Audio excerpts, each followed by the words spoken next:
बच्चों पिछले क्लास में हम लोगों ने एमिशन सीरीज स्टार्ट कर दिया था कि एमिशन लाइन स्पेक्ट्रा के बारे में, और उसमें पिछले क्लास में हम लोगों ने एक सीरीज अच्छे से देख लिया था, लाइमन।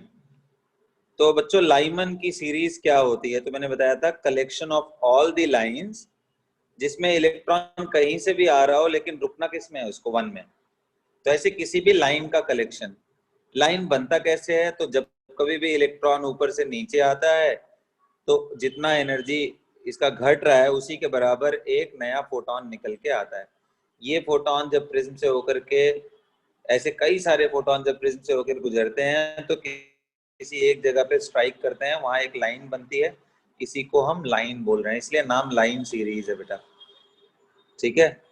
तो अच्छा, मैंने आपको ये भी बताया था कि इनका एनर्जी रेंज हाइड्रोजन एटम के लिए कितना होगा।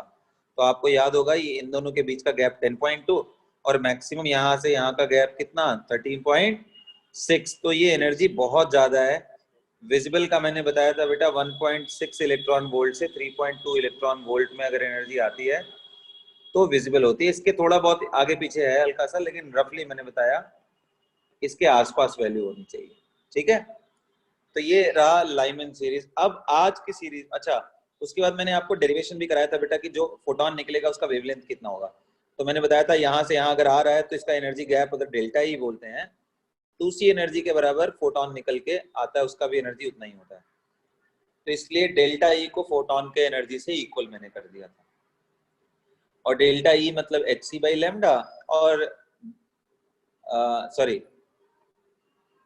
डेल्टा ई को अगर मैं राइट साइड में रखूं और फोटोन को, एनर्जी ऑफ फोटोन को अगर मैं लेफ्ट साइड में रखूं तो आप energy of photon is simply h c by lambda बेटा, और जो डेल्टा ई है वो E2 माइनस E1। तो डिपेंड करता है कौन से सेल में है उसके हिसाब से हम निकाल रहे हैं। तो इसलिए मैंने nth रखा है n2 n1। लेकिन एक खास बात क्या है कि लाइमन के लिए n1 की वैल्यू कितनी हो जाती है? 1। तो इसलिए हमने यहाँ पे जब लाइमन की बात आएगी तो n1 की वैल्यू 1 रख देंगे, दूसरा हम n2 रख देते हैं। तो ये जब आप सिंप्लीफाई करोगे सारा पूरा m e के टर्म में रख करके तो ये आता है रेडबर्ग कांस्टेंट। ये भी मैंने आपको डिस्कस कर दिया था, सारा चीज वैल्यू भी बता दिया था। आई होप कि आपको याद हो गया होगा। आज हम लोग जो सीरीज पढ़ने जा रहे हैं उसको बोलते हैं बामर सीरीज। क्या बोलते हैं बेटा? बामर सीरीज। But constant.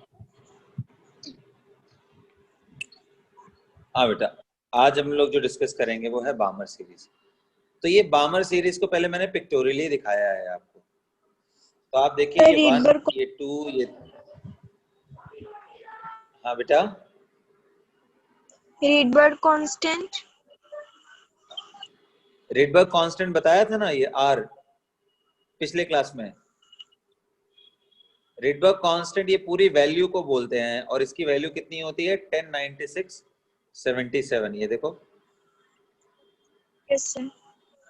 ठीक है। अगर कोई क्लास मिस हो गया हो तो आप वीडियो देख लीजिए, फिर भी ना समझ में आए तो मुझे पूछिए। ठीक है। तो रेडबर्ग कांस्टेंट ये वैल्यू है R। रेडबर्ग कांस्टेंट जो मैं बोल रहा था वो ये वैल्यू है जो कांस्टेंट बाहर निकल के आया था डेरिवेशन में पिछले क्लास में। चलिए आज आगे बढ़ते हैं बच्चों।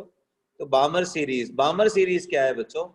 It is a collection of all the lines जिसमें इलेक्ट्रॉन कहीं से भी डी एक्साइट हो रहा हो बेटा, किसी भी हायर स्टेट से डी एक्साइट हो रहा हो, लेकिन रुकना कहाँ पे है उसको? रुकना कहाँ पे है? 2 पे। 2 पे। हाँ 2 पे। बिल्कुल, इसको 2 पे रुकना है, ये सबसे बड़ी बात है। चल कहीं से भी रहा हो लेकिन रुकना उसे 2 पे है। तो स्टार्ट करिए लिखना सभी लोग।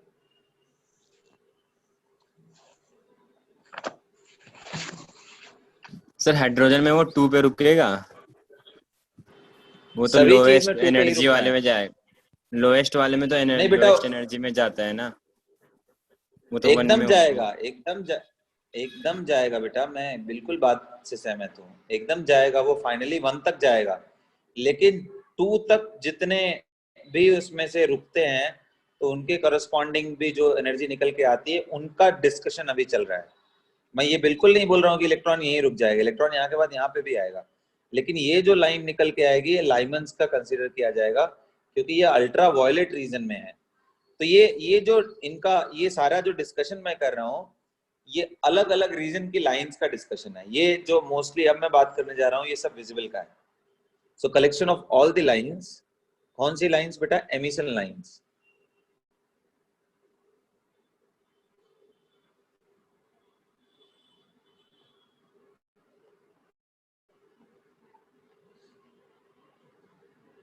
collection of all the emission lines where electron takes transition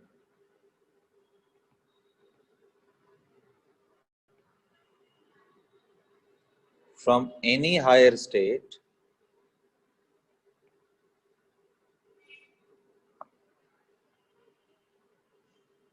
to n is equal to 2। किसी भी हायर स्टेट से 2 में आना है उसे। अगर मैं फॉर्मूले की बात करूं तो जो n1 का वैल्यू है बेटा वो 2 हो गया, और जो n2 का वैल्यू है वो कुछ भी हो सकता है, 3 4 5 6 डॉट डॉट डॉट इंफिनिटी।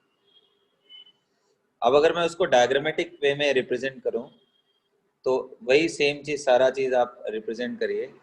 अब ये मैं फॉर हाइड्रोजन आइटम अगर मैं बात करूं तो बेटा ये सारा का सारा लाइन किसका है? बामर का।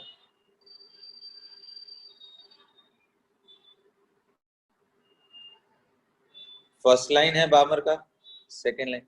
अच्छा, इंटरेस्टिंगली बच्चों इनके कलर्स अगर आप देखो, इनका एनर्जी गैप देखो, ये सब बना लो उसके बाद बताता रहता हूं मैं। तो जो पहले लाइन का एनर्जी गैप है, यानी एनर्जी रेंज की मैं बात करूं,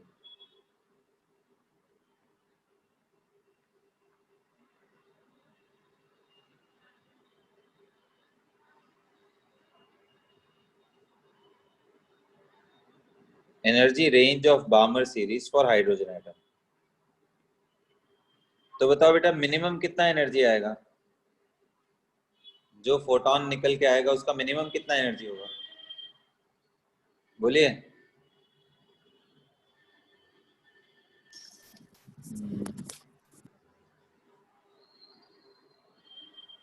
1.9। तो बेटा ये E3 माइनस E2 करेंगे, E3 माइनस E2 ये कितना आ रहा था? 1.89। यस और no? Yes, sir. Yes. Yes, sir. और मैक्सिमम कहां तक जा रहा था बेटा? तो आप इसका एनर्जी कितना था? -3.4 था ना? Sir yes.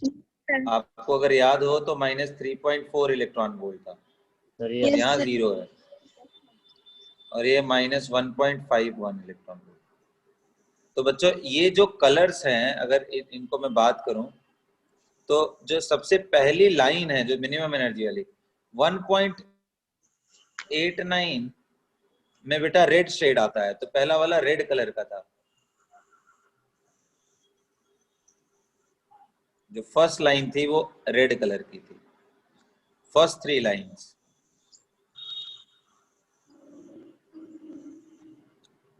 First few lines को मैं आपके सामने डिक्टेट कर दे रहा हूं।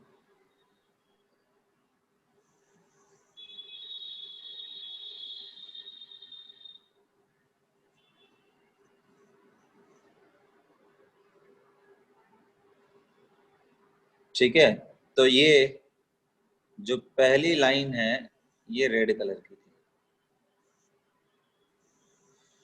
दूसरी ये जो लाइन थी बेटा, ये n इज इक्वल टू 2 ले रहा हूं, 1 मैंने दिखाया ही नहीं, ये बेटा ग्रीन थी। ये जो थर्ड लाइन थी ये ब्लू। फोर्थ लाइन, इसके ज्यादातर लाइन जो भी बोल लो आप,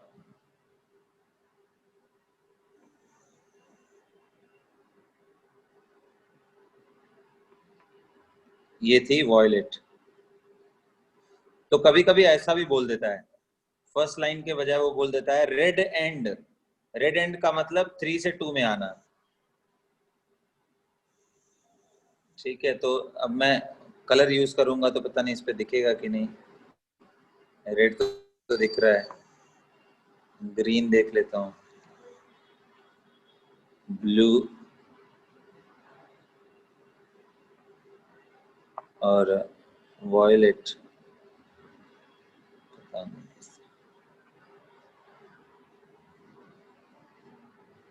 तो ये ध्यान रहना चाहिए।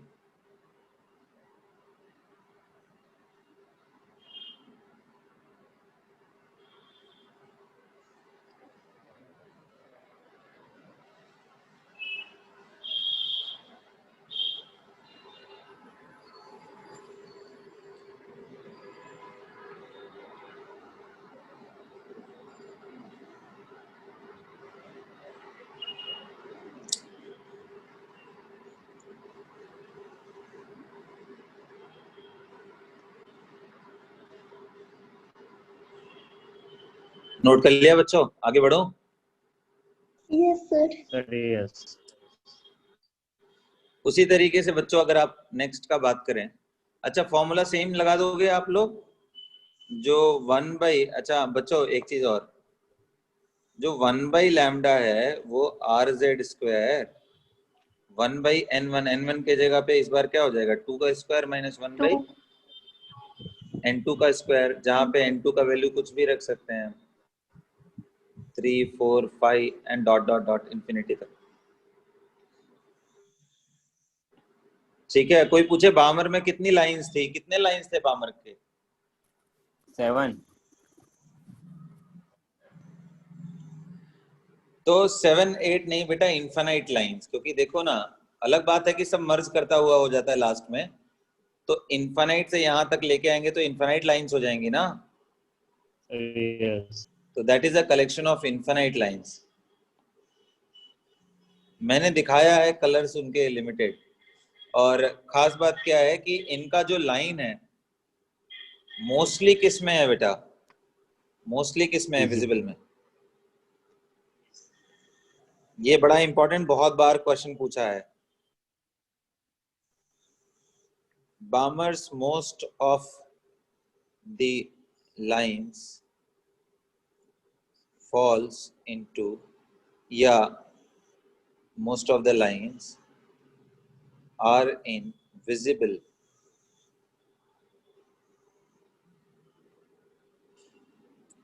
and few of them is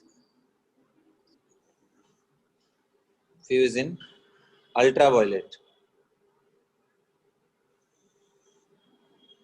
क्योंकि आप देखो -3.4 था हायर एनर्जी, तो आप सोच सकते हो कुछ लाइन, सॉरी, तो कुछ तो लाइंस ऐसी हैं जो कि मिलेंगी अल्ट्रावायलेट रीजन में। ये बड़ा इंपॉर्टेंट लाइन है बच्चों, इसको ध्यान रखेंगे सभी लोग।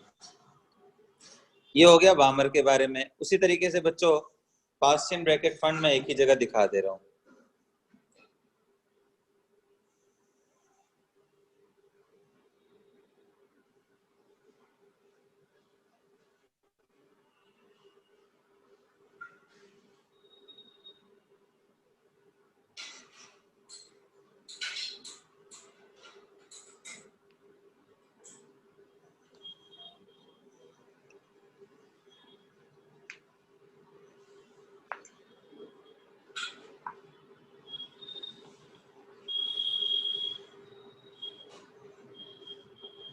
आप बार बार ये बात मैं गौर कराऊंगा कि मैं, आप देखो एनर्जी में बढ़ते हुए क्रम में दिखाने की कोशिश कर रहा हूँ हर बार।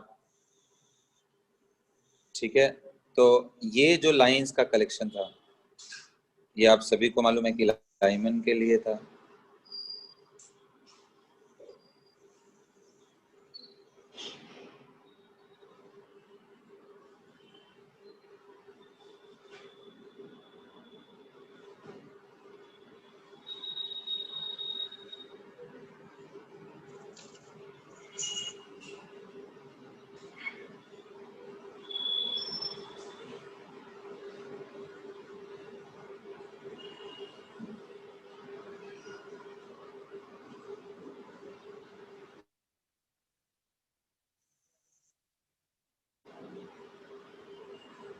तो ये बेटा इंफिनिटी वाली लाइन को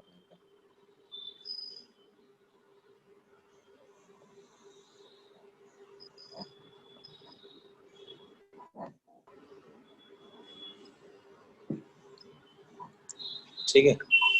तो ऐसे करके बेटा बहुत सारी लाइंस रहेंगी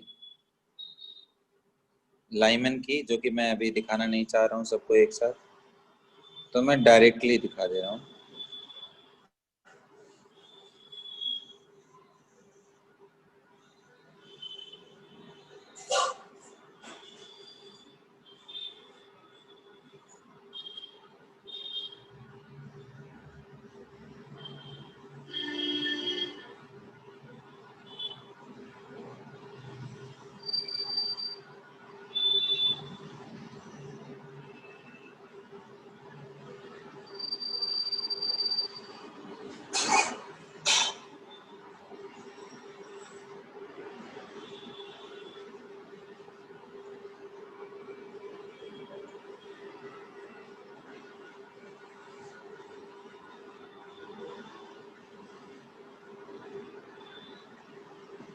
ये बेटा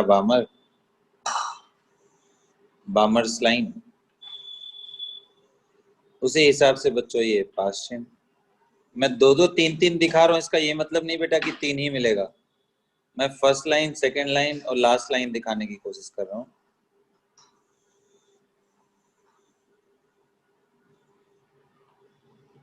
लास्ट लाइन को कौन सा लाइन बोलते हैं बेटा?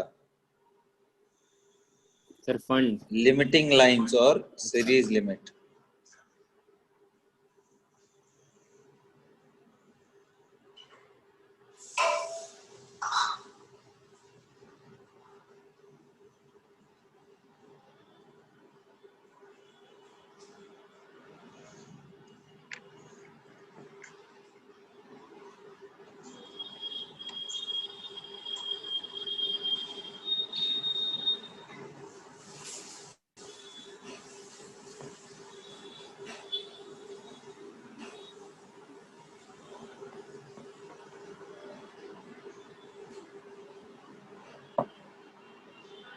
तो बच्चों आपको जैसा मालूम है कि फर्स्ट के केस में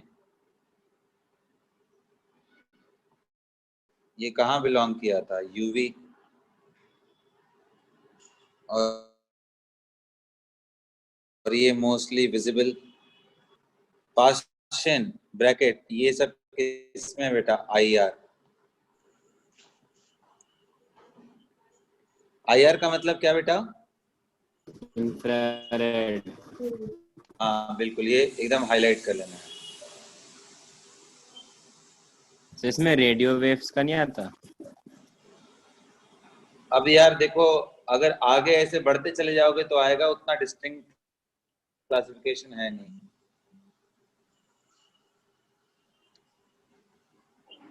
आगे और लाइंस के बारे में पढ़ोगे तो वो आएगा ही आएगा, लेकिन इंफ्रारेड। तो आई होप कि आप लोग सब यहाँ पे कर लोगे उसी तरीके से। N1 N2 का वैल्यू बदलते जाना, 3 4 5 6। अब इसी पे एक क्वेश्चन कराता हूँ, कर लिया हो सबने? नोट कर लिया हो तो मैं लिखूं क्वेश्चन?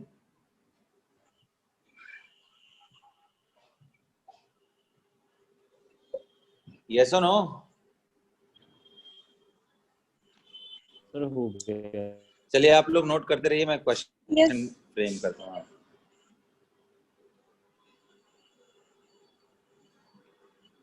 क्वेश्चन क्या है? Find the ratio of wave number. Find the ratio of wave number किस चीज के लिए बेटा? Find the ratio of wave number for find the ratio of wave number for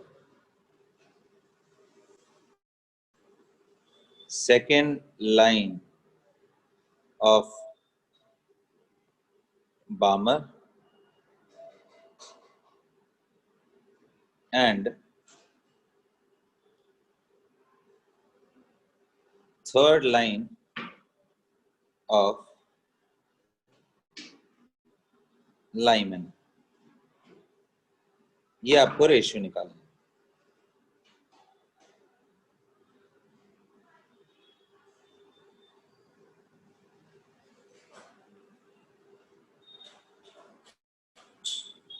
ये आपको फिगर आउट करना है किस एटम के लिए, तो अंडरस्टूड। अगर कुछ ना बोलूं तो हाइड्रोजन समझना है। वैसे इस बात से कोई फर्क नहीं पड़ता, अगर एटम सेम रहेगा तो कट जाएगा वो, z का वैल्यू z² कैंसिल हो जाएगा। तो आप निकाल के बताइए,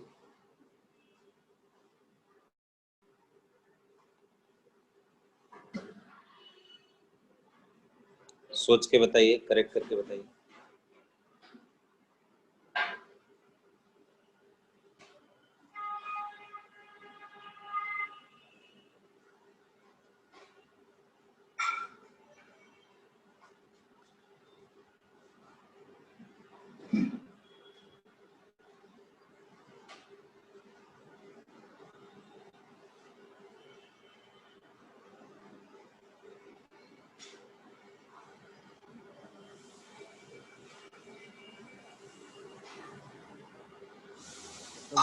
So 1:5.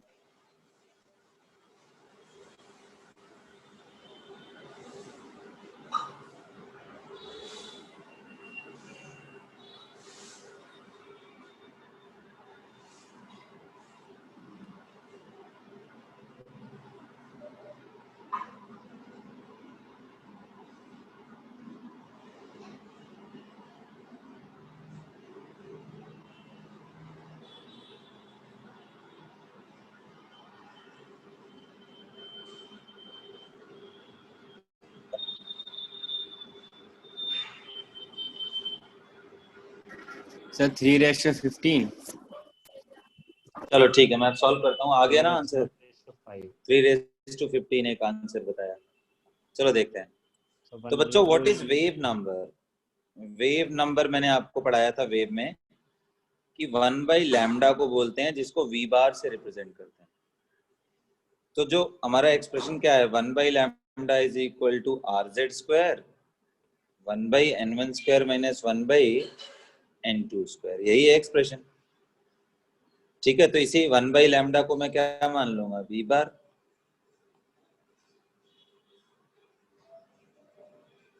दिखाई दे रहा है सबको? Yes. यस Yes, तो sir. अब ये जो सेकेंड लाइन ऑफ बामर का मतलब क्या है? And one is supposed to be supposed तो सेकेंड लाइन ऑफ बामर का मतलब कि N2 n2 का वैल्यू कितना है And 2 बेटा? equal to 4. 4 4. Very good, 4. 4। n1 कितना है? n1 बामर के लिए तो हमेशा कितना है? 2। 2 वेरी गुड, यही है सेकेंड लाइन का मतलब। ये फर्स्ट लाइन था, ये सेकेंड। 2. सेकेंड का मतलब कहाँ से? 4 से 2 में आ रहा है। आ रहा है बात समझ में सबको? Yes sir Yes, sir. तो यानी हम लिख सकते हैं v bar of Balmer is equal to rz²। z को z ही रहने दो, कोई दिक्कत नहीं, कट जाएगा सब। सो 1/n1 का मतलब 2 का स्क्वायर माइनस 1/4 का स्क्वायर। अच्छा, ये तो एक चीज हो गया। दूसरा चीज क्या बोला था? ये इक्वेशन मान लो 1 बोल दिया। दूसरा क्या बोला था कि third line of Lyman. So third line of Lyman, तो n1 का वैल्यू तो उसमें 1 हो गया बेटा। n2 का वैल्यू कितना हो गया? N2 का 4 4. तो ये लाइमन का पहला, दूसरा और ये तीसरा और ये चौथा लाइन है।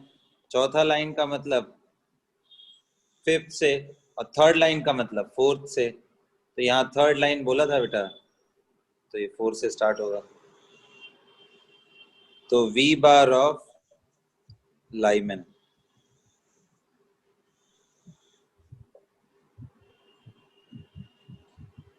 Is equal to rz²। 1/n1 का वैल्यू कितना है? 1 और n2 का वैल्यू कितना है? 4 1. 4. 4.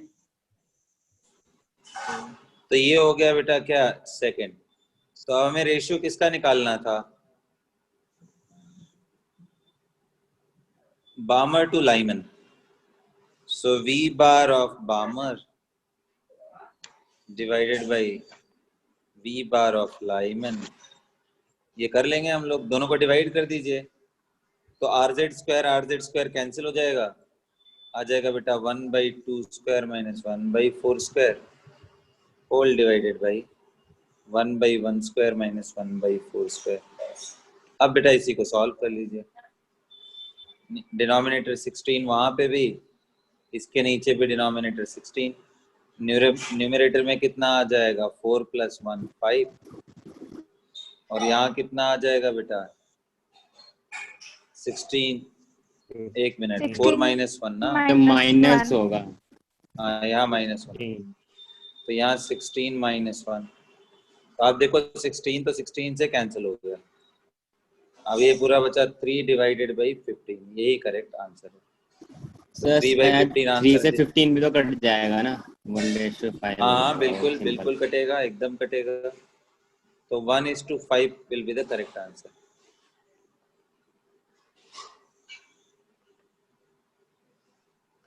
यही आंसर है, समझ में आ गया? Yes, sir. Next question,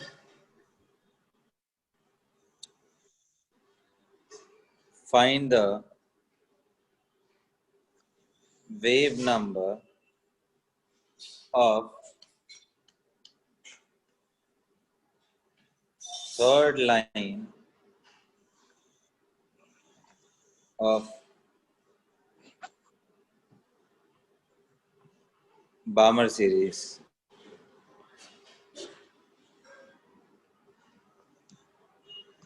from red end। तो बेटा रेड एंड का मतलब अगर याद हो तो पहला लाइन ही बामर का कौन से कलर का था? Red colour. तो रेड एंड बोल रहा है तो इससे तीसरा लाइन, तो ये 1 2 3 का मतलब इसके बारे में बात कर रहा है, तो दिमाग लगाइए और फटाक से बताइए वेव नंबर कितना होगा। बच्चों जैसे IIT JEE के एग्जाम में रिडबर्ग कांस्टेंट का वैल्यू देता है, बट जो मेंस और PMT हो गया उसमें वो सब देता ही नहीं, वो मान के चलता है कि आपको याद है, तो इसलिए याद करते रहिएगा।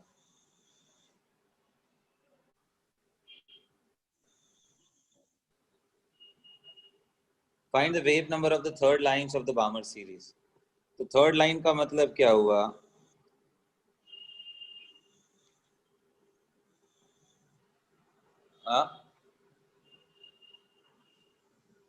Sir n = 5, n2 = 5, N2 = 5. N2 is equal to good. तो 1/λ जिसको हम b बार भी बोलते हैं वो RZ², 1/, जैसे मैंने आपको बताया कि कुछ अगर नहीं मेंशन करे तो आप क्या समझोगे? Hydrogen atom. हाँ तो या तो यहाँ लिखा हो फॉर हाइड्रोजन एटम, नहीं तो आप हाइड्रोजन एटम एज्यूम करके निकालो। तो बेटा R का वैल्यू कितना था? 109677 इंटू Z यानी 1 का स्क्वायर, 1/4 - 1/25 सेंटीमीटर इनवर्स। इसको सॉल्व करो पूरा और आंसर निकालो। वैसे ये 100 आ जाए और ऊपर आ जाएगा 25 - 4 यानी 21।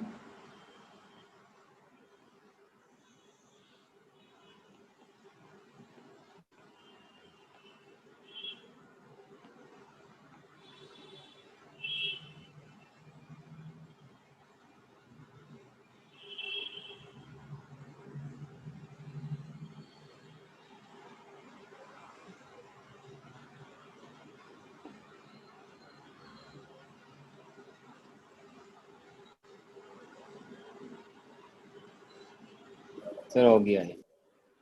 ठीक है बच्चों, कितना आया ये वैल्यू? तो 23,032.17 into 10 to the power 4. हाँ वैसे 10 के पावर में बताओ। 2.4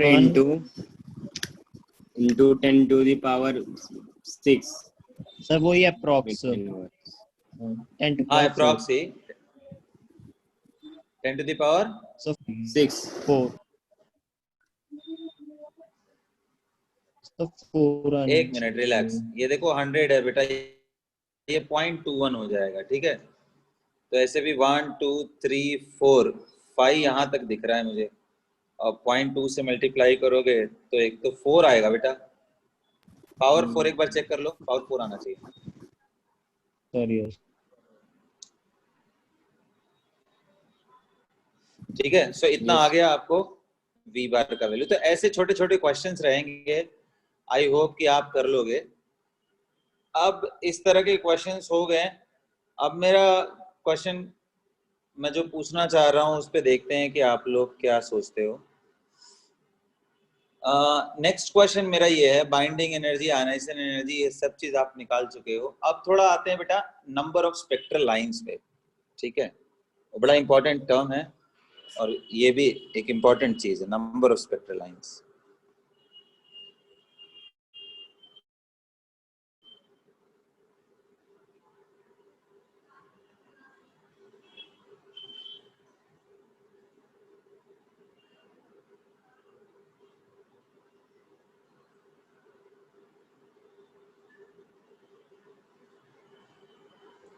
अब ये क्या मतलब है, इसका क्या मतलब है बच्चों? जैसे मैं अगर डायरेक्ट आपसे ये पूछूं कि बेटा मान लो मैंने 1 ग्राम हाइड्रोजन एटम लिया, कितना लिया बेटा? 1 ग्राम। 1 ग्राम का मतलब कितने हाइड्रोजन एटम होंगे, गिनती है उसका कोई? 1 ग्राम हाइड्रोजन एटम का मतलब बेटा ये लगभग 6 × 10⁻23 एटम्स है। गिनना शुरू करोगे जिंदगी बीत जाएगा, गिन नहीं पाओगे, इतना ज्यादा है ये, ठीक है। बहुत ज्यादा है ये, मिलियन बिलियन ये सब छोटे हो जाते हैं। तो अगर बेटा हम 1 ग्राम हाइड्रोजन एटम या कुछ भी ग्राम, मिलीग्राम भी ले लेते हैं तो भी बहुत ज्यादा हाइड्रोजन एटम होते हैं। तो जनरली एमिशन लाइन में कुछ इस तरह के क्वेश्चंस ड्राफ्ट होते हैं कि बेटा अगर ये बताओ कि मैं इसको डायरेक्ट क्वेश्चन के फॉर्म में ही स्टार्ट करना चाहूंगा, फिर देखते हैं आप लोग कैसे सोचते हो। Find the number of spectral lines that maximum possible भी लिख सकते हो,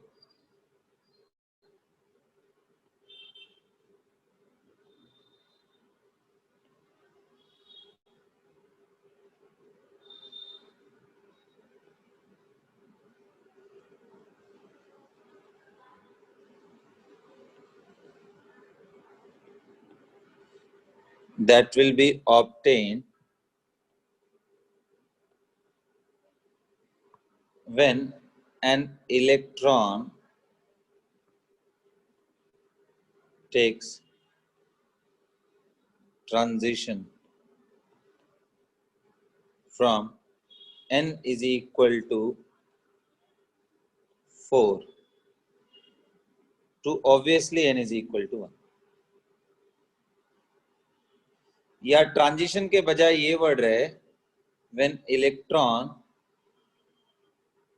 de-excites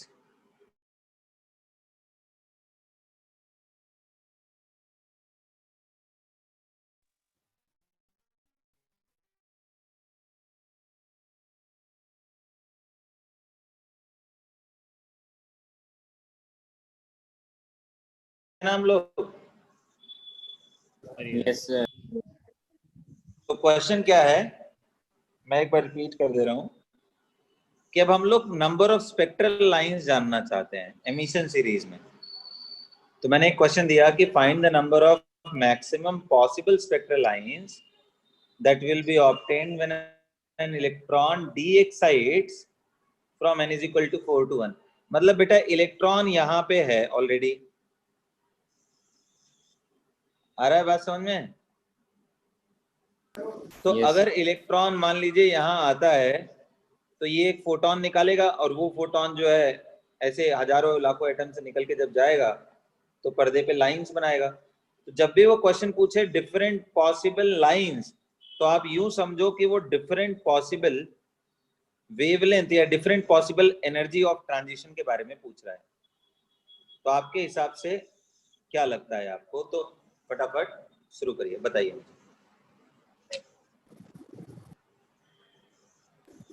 सर जो वो जो स्पेक्ट्रम जो उसको देखेंगे उस पर जितनी लाइंस आएंगी उसका मतलब उतने वेवलेंथ उसने एमिट करी है, तो उससे पता लग जाएगा।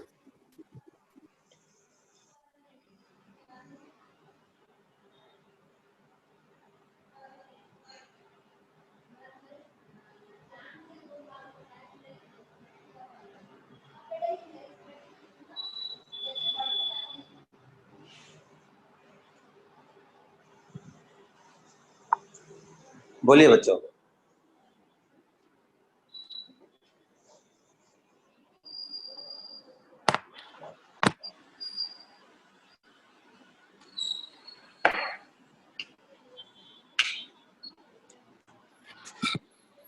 क्वेश्चन समझ में आया सबको कि ये नहीं?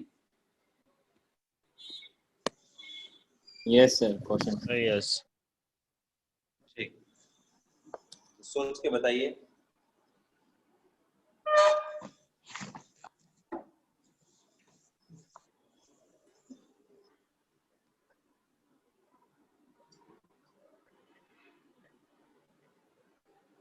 तो मैं स्टार्ट करूं? Sir yes. चलो बेटा, मैक्सिमम लोगों को क्या लगता है, ये बेटा मैंने एनर्जी लेवल बनाया है, ठीक है? 4, 3, 2, 1 ये सब एनर्जी लेवल्स हैं। तो बच्चे मिस्टेक कहाँ पे करते हैं? उन्हें ऐसा लगता है कि यार इलेक्ट्रॉन तो एक ही है ना, या तो पूरा एक साथ ही आ जाएगा। तो एक साथ आएगा तो एक एनर्जी निकाल, एक वेवलेंथ का फोटोन निकालेगा। लेकिन बेटा यहीं पे आप मिस्टेक कर देते हो। क्या होता है कि ये इलेक्ट्रॉन जरूरी थोड़ी ना है कि वहां से वहां डायरेक्ट, हो सकता है 2 स्टेप में आए। तो 2 स्टेप में आने का मतलब एक बार यहाँ से यहाँ आ जाए, फिर उसके बाद यहाँ से यहाँ आ जाए। आ रहा है बात समझ में? Sir yes. हो सकता है 2 Yes, स्टेप में sir. आने का मतलब, क्योंकि भाई ये सब भी तो इनके पॉसिबल स्टेट्स है ना जहां वो रुक सकता है। याद है मैंने बताया था कि बहुत सारे ऑर्बिट हैं, इनफाइनाइट ऑर्बिट। तो अगर इलेक्ट्रॉन यहाँ है तो आते समय यहाँ पे भी तो रुक सकता है थोड़े टाइम के लिए, फिर उसके बाद यहाँ आकर के आए, लास्ट में यहाँ पहुंचे।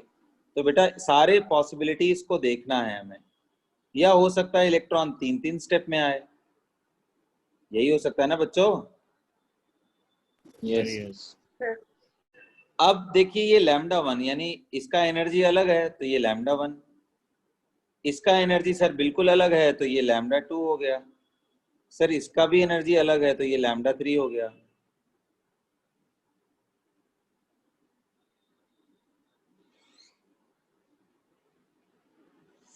इसका एनर्जी λ4 हो गया सर। ये एनर्जी सर कुछ अलग दिख रहा है तो 5 हो गया। अब थोड़ा इंपॉर्टेंट है, अब कितने लोग कह रहे हैं ये वाला तो आपने ऑलरेडी लग रखा है? सर देखिए दोनों का सेम ही एनर्जी है ना, सर यस। Yes sir. क्योंकि बेटा ये 4 से 3 में यहाँ पे भी आ रहा है और 4 से 3 में यहाँ पे। अगर दोनों का नंबर सेम है ये, तो इनका गैप भी तो सेम होगा। Sir yes. तो इसको 4 ना बोल करके बेटा इसको 3 ही बोलना है आपको। उसी तरीके से ये क्या किसी के बराबर मैच कर रहा है? तो नो लेफ्ट में सर। आके देखिए कहीं पे नहीं मिला सर। हाँ तो इसका मतलब ये जरूर अगला है, तो 5 के बाद कौन सा आएगा? 6।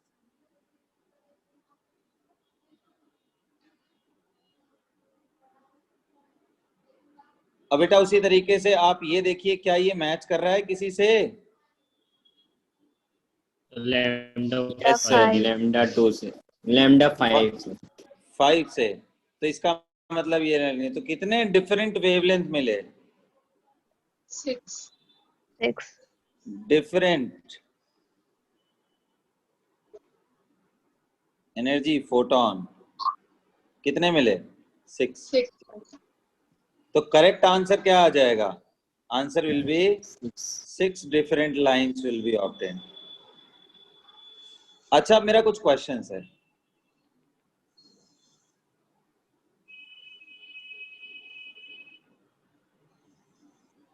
अब मेरा कुछ क्वेश्चन है पहला तो ये कि सर या तो इलेक्ट्रॉन ऐसे आएगा, या तो ऐसे आएगा, या तो ऐसे 2 स्टेप में आएगा, या तो ऐसे ऐसे ऐसे आएगा। तो ये सारा पॉसिबिलिटी क्यों ले रहे हैं हम भाई? या तो आंसर हमको 3 करना चाहिए कि सर 3 होगा, या तो 2 करना चाहिए, या तो 1 करना चाहिए। हम सारा क्यों ले रहे हैं?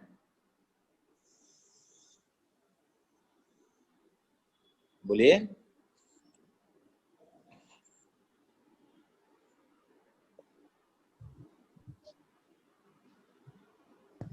तो पॉसिबिलिटी तो सबकी है ना।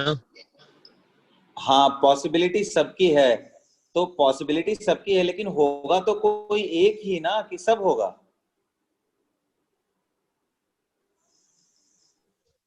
एक ही तो होगा। आंसर तो ये ठीक है, लेकिन बात ये है बच्चों कि आपने ध्यान नहीं दिया। मैक्सिमम पॉसिबल लाइंस मैंने पूछा था किसमें? फ्रॉम इनिशियल टू एनिमल, मतलब किसी भी सैंपल में फॉर हाइड्रोजन लाइक स्पीसीज। ये थोड़ा ऐड करना है, अंडरस्टूड है। अगर मैंने नहीं ऐड किया है, हर बार मैं बोल रहा हूँ, for hydrogen atom sample, for a sample of hydrogen atom.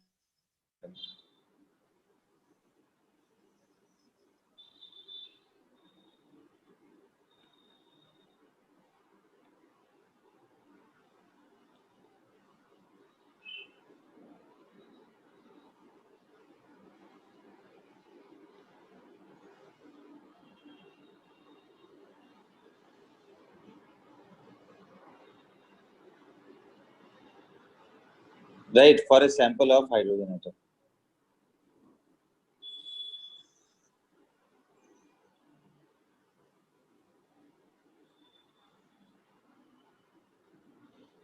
समझ में आया? क्योंकि जब आप सैंपल लेते हो बेटा, तो एक दो एटम थोड़ी ना होते हैं उसमें, तो मैंने बताया ना अरबों खरबों से भी ज्यादा एटम है। तो जब ज्यादा एटम है तो बच्चों सारे एटम में एक ही जैसा फिनोमेना थोड़ी ना हो रहा होगा। हो सकता है पहले एटम में ऐसा हो रहा हो, किसी दूसरे एटम में ऐसा, तीसरे एटम में ऐसा, चौथे में ऐसा, है कि नहीं? बोलिए यस सर। यस और नो। सर अच्छा, मैं यस। एक उल्टा Yes, क्वेश्चन sir. ये भी पूछ सकता था, मैं ऐसा भी क्वेश्चन पूछ सकता था। ध्यान से सुनिएगा, बहुत सारे क्वेश्चन बनते हैं इसमें। मैं ऐसा भी आपसे क्वेश्चन पूछ सकता हूं बच्चों कि हमें कम से कम कितने हाइड्रोजन एटम चाहिए कि ये 6 के 6 लाइंस हमें मिल जाए? कम से कम minimum number of hydrogen atom, sir 6। कितना हाइड्रोजन एटम कम से कम होना चाहिए कि मुझे पूरी 6? तो आंसर क्या 6। है कि सर 1 2 3 4 एटम। Sir yes. क्योंकि देखो ना, किसी एक एटम में ऐसा चला जाए, दूसरे एटम में ये दोनों मिल जाए, तीसरे एटम में ये दोनों मिल जाए, और चौथे एटम में ये तीनों मिल जाए, जिसमें से ये दोनों तो कॉमन ही हो गया, लेकिन ये हमें अलग से मिल गया। तो मैक्सिमम मिनिमम कितना एटम चाहिए हमको? 4। Minimum 4 atom. यस, 4 एटम कम से कम चाहिए। लेकिन अगर मान लो हाइपोथेटिकली मैं ये पूछ लूं बच्चों कि मान लीजिए कि सिर्फ एक ही एटम आपको दिया हुआ है, अगर सिर्फ एक हाइड्रोजन एटम है, one, which is practically not possible, क्योंकि सोचो ना, एक सिंगल एटम कितना मुश्किल है निकालना। तो एक सिंगल एटम अगर है बेटा, तो मैक्सिमम कितना लाइन मिलेगा हमको? सर एक ही मिलेगा आपको। नहीं, तब 3 3 मिल सकता है, क्योंकि एक एटम में मैक्सिमम। ऐसा वाला हम लेके चलेंगे ना, 1 2 3। मैक्सिमम कितना लाइन मिलेगा? तो 3। मिनिमम तो एक मिलेगा ही मिलेगा। समझ गए बच्चों? तो ये 1 2 सर 3 4 यस। क्या है? ये अलग अलग एटम्स में अंदर ट्रांजिशन है बेटा। हो सकता है 4 के चारों में एक ही तरह के जा रहे हो सकता है 4 के चारों में अलग अलग जा रहे हो। लेकिन इस तरह के क्वेश्चंस खूब फ्रेम किए जाते हैं। उनमें सबसे कॉमन मैंने बोला कि जिसमें एटम के बारे में ना बोल करके सिंपली बोल देता है कि आपके पास खूब सारे एटम है, अब बस मुझे ये बताइए कि टोटल कितना लाइन है। अच्छा, इस क्वेश्चन को करने का एक और सरल तरीका था। वो तरीका क्या था वो मैं अभी आपको समझा दे रहा हूं, तो थोड़ा जल्दी जल्दी आंसर निकलेगा। Okay, method 2। तो बेटा आपको मालूम है लाइमन बामर पार्शियन ब्रैकेट फंड की lines? Yes sir. Yes, sir. तो उसी का यूज करके इसको करना था। तो ऐसा एज्यूम करना था, क्योंकि लाइमन होगा तो देखो सारे पॉसिबिलिटीज कवर करेंगे हम, तो पहले सभी लाइंस को पहले में लेके आ जाना था कि भाई अगर 4 से आ जाए फर्स्ट में तब, और मान लीजिए सर 3 से फर्स्ट में आ जाए, तो सर यहाँ से फर्स्ट में आ जाए, तो ये पूरा कवर हो गया लाइमन का। फिर बामर का सर यहाँ से यहाँ आ जाए, यहाँ से यहाँ आ जाए, आखिरी वाला ये। अब देखो ये सारा चीज कवर कर लिया बेटा, रिपीटिशन नहीं होगा इसमें। देखो देखो ये वाला जो लाइंस था पहला वाला, ये तो इसने कवर कर लिया, यस और नो? Sir Yes. अब देखो बेटा दूसरे वाले में आते हैं, यानी कि जब एटम यहाँ से यहाँ आए और फिर यहाँ से यहाँ आए, तो देखो यहाँ से यहाँ वाला भी कवर है, फिर यहाँ से यहाँ वाला भी कवर है, यस और no? Yes, sir. Sir Yes, sir. उसी तरीके से बेटा देखो तीसरे में यहाँ पे रुक रहा है, फिर यहाँ पे आ रहा है, तो देखो बेटा यहाँ पे रुक रहा है और फिर यहाँ पे आ रहा है, कवर हो गया। Yes, sir. फिर देखो फिर Yes, sir. देखो किसी चौथे एटम में लगातार आ रहा है, तो देखो लगातार लगातार लगातार। तो बताओ ये अच्छा है ना, क्योंकि इसमें रिपीट नहीं हुआ कुछ भी। यहाँ तो रिपीट हो रहे हैं, ये और ये रिपीट हो गया, ये और ये रिपीट हो गया। समझ में आ रहा है बात? Sir Yes. यस। तो ये बड़ा इंपॉर्टेंट मेथड है, विदाउट रिपीटेशन ऑफ लाइन। कोई रिपीटेशन नहीं हो रहा है।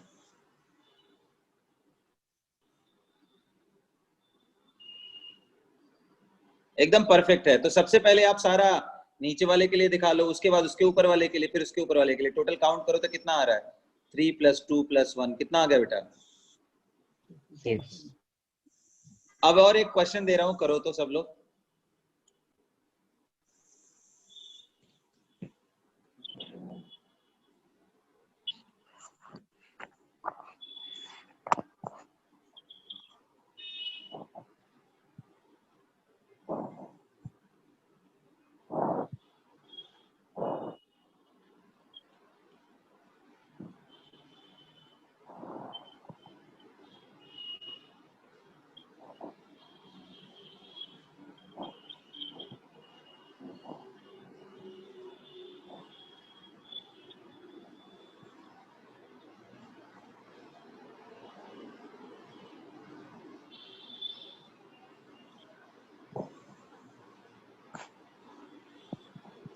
Excited state. बेटा फोर्थ एक्साइटेड स्टेट का मतलब क्या होता है?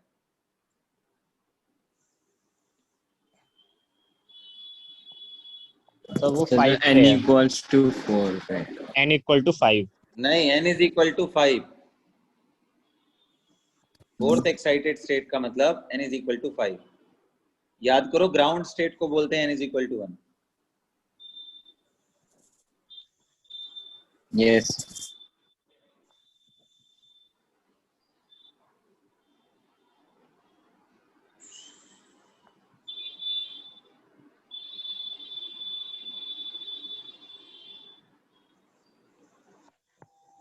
आप लोग करते चलिए।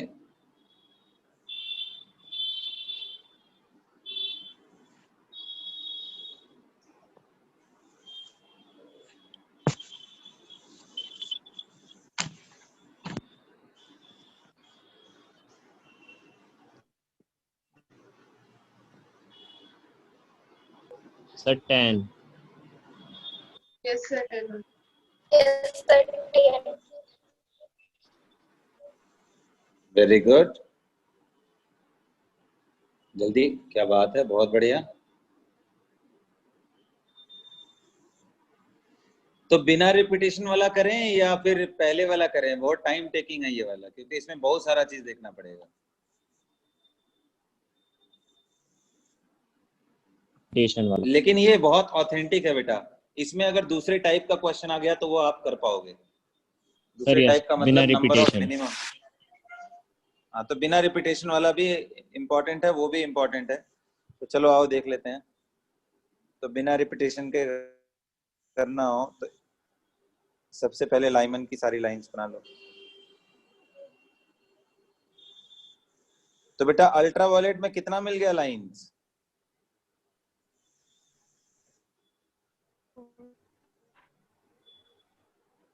Four. 4. लिए बच्चों? तो अल्ट्रा वायलेट में मिल गया 4, विजिबल में कितना मिल गया 3 और IR में कितना मिल गया 2 3। 3 सर 3 ये भी तो IR होता है। यस सर ठीक।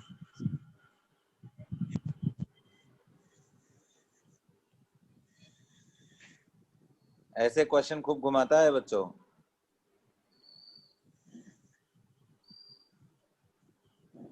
तो आंसर कितना आ गया देखो तो, बड़ा सिंपल आ रहा है ना, 4 + 3 + 2 + 1 कितना आ गया 10। 10। अच्छा देखो बच्चों, क्या क्या इससे एक फॉर्मूला डेवलप हो रहा है क्या?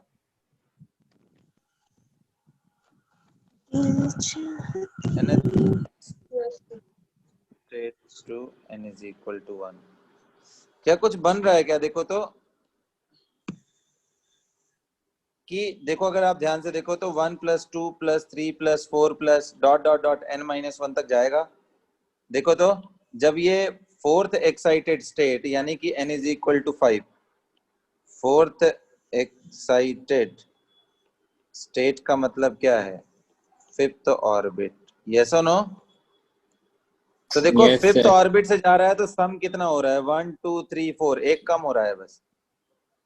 तो उसी तरीके से for nth state to n is equal to 1, total lines will be कितना n-1 1 plus + 2 + 3 n-. + 4 + ... n-1, correct है? Yes. तो ये बच्चों 10th में पढ़ा होगा आपने, अर्थमेटिक प्रोग्रेशन, उसका सम कैसे निकालते हैं। तो Sn is equal to n/2, तो total number of term divided by 2, total number of term कितना है इसमें n-1 टर्म है। 2 into 1 plus n-1, n minus into d is 1, तो आप देखो क्या आ गया n-1/2, 2 plus n-2, ये कैंसिल हो गया बेटा, क्या आ गया ये n into n-1/2, ये आ गया total number of possible line.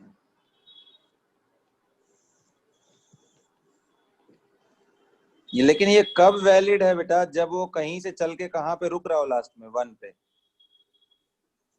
तो अब देखो फटाफट निकल जाएगा। क्यों मैंने डिराइव किया? क्योंकि कभी मान लो, ऐसे तो पूछता नहीं है, मान लो किसी दिन एग्जामिनर का मन किया कि बताओ बेटा find the total lines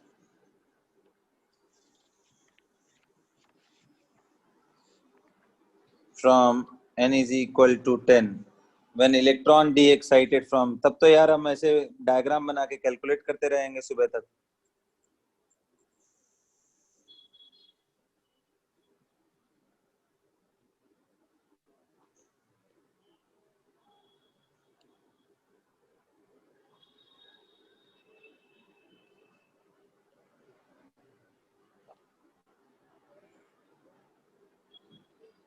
sorry 5 नहीं, इस बार मैं 10-1 दे रहा हूं।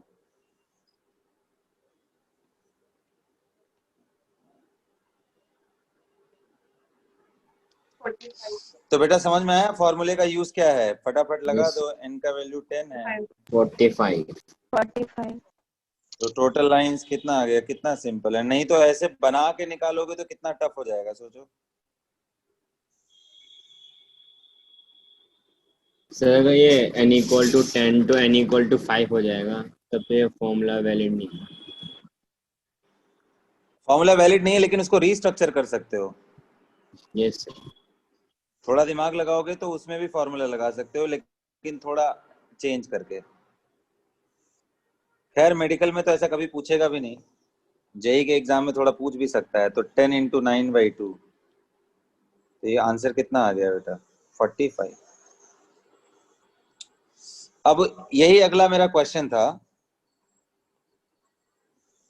कि find the total possible lines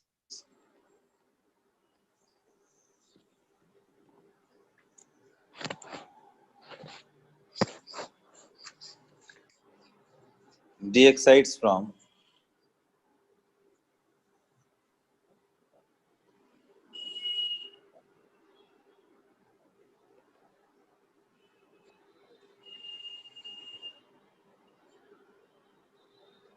9th excited state, या 9th के बजाय सिंपल सिंपल लिख दे रहा हूं बेटा, क्योंकि एक्साइटेड स्टेट का मतलब समझ फ्रॉम 10th ऑर्बिट टू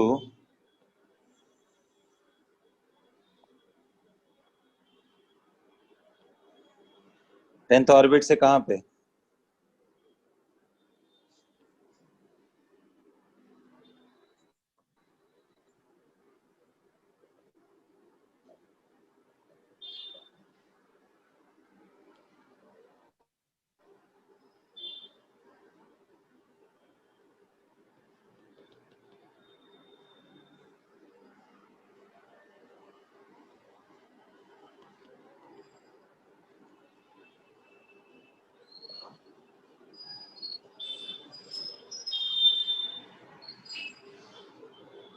अब सोचिए कि 10th से 3rd में लाना हो, तो या तो आप ऐसा करिए, इसका पूरा नंबरिंग बदल दीजिए बेटा। n इज इक्वल टू 10 था तो 9, या तो ऐसे पूरा बना बना के सोचिए, है ना, वो बहुत टाइम टेकिंग होगा। या तो दूसरा तरीका ये है कि इसको रीनंबरिंग कर दीजिए, जहां से जहां जा रहा हो, मतलब वो मैं समझा दे रहा हूं कैसे करना है। 3 और उसके नीचे भी ऐसे बढ़ता जाएगा वो। तो करना क्या है कि आप इसी चीज को आप यूं भी कर सकते हैं कि अगर आपको फॉर्मूले से निकालना है तो आप एक काम करिए, 1 के लिए वैलिड था ना वो, तो इसको आप 1 कर दीजिए, तो ये 2 हो जाएगा, 3 हो जाएगा, 4 हो जाएगा, 5 6 7 8। तो आप यूं बोल सकते हो कि number of lines will always be same from 8 to 3 will be same from कहां से कहां तक बेटा? सॉरी 8 to 3 बोल रहा हूं। 10 to 3 will be same as, जितना 10 से 3 में लाइंस आएंगी बेटा, नंबर ऑफ लाइंस, एनर्जी का बात नहीं कर रहा हूं मैं। 10 to 3 will be same as same from n is equal to 8 to n is equal to 1। तो अब हमको ये मिल गया, तो अब हम लगा सकते हैं n into n minus 1/2। तो टोटल लाइंस निकालना हो, समझ में आ रहा है ना? पहले वाला क्यों नहीं लगा पाए, डायरेक्ट क्यों नहीं लगा पाए? क्योंकि वो 1 में नहीं रुक रहा था। सर यस रुक कहाँ रहा था वो? रुक गया था 3 में ही, तो हमें वो फॉर्मूला ही नहीं लगा सकते हैं हम। तो 8 into 7/2 यानी 28 लाइंस आएगा। समझ में आया बच्चों मैं क्या बोल रहा हूँ? Yes. यस Clear हुआ? सर। सर यस आ गया। चलो बहुत बढ़िया। तो इस तरह के क्वेश्चंस खूब बहुत बढ़िया बढ़िया बहुत अच्छे अच्छे फ्रेम किए जाते हैं। तो इस तरह के क्वेश्चंस हम और भी करेंगे कुछ, लेकिन इतना हिंट दे दिया है बच्चों की अब आप बहुत सारे क्वेश्चंस खुद से लगा सकते हो, ठीक है? और इस तरह के क्वेश्चंस का कलेक्शन और करेंगे और देखेंगे कि आप लोग क्या करते हो। So that's all for today guys. कल मिलते हैं फिर आप लोगों से सेम टाइम पे।